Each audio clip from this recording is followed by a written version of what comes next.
Okay. A lot of people, they get confused when we start talking about this church idea that we're talking about. They're like, oh, it sounds like a cult. You guys are a bunch of cultists. I'm like, no. If you know what a cult is, it's like it's more about one central figure, and they're the ones in charge. It's all about a hierarchy and all this other stuff. What we're doing is we're trying to decultify religion. We're doing the opposite. We're bringing it back to the individual. So we're the opposite of a cult. We're the and like Yeah. most Too Christian divisive. religions are very, very culty. Look at Catholics. Look at Mormons. I grew up Mormon, and it's very culty. You But know, I don't think it's normalized. I agree with your point, but I don't think it's fair just to pick out Christians because it's every religion. It's just the same way with It's every what I form of grew up with. politics.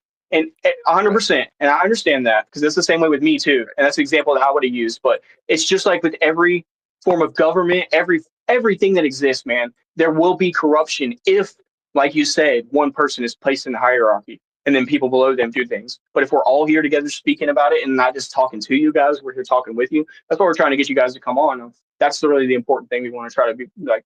We don't want to be preaching at you because we're not preachers, we're not teachers. We're students in the classroom with you guys. There's things that you guys can teach us. The person we all know of that had the biggest problem with organized religion was Jesus Christ. You know, 100%. because You're right if about this. you know the story, I mean, they used the scripture to crucify him. So Because he had the yeah, biggest problem with organized religion. So, you know, I understand that where people say I don't like organized religion. Well, neither did he, you know, but he paid the price. So yes, I've heard this actually.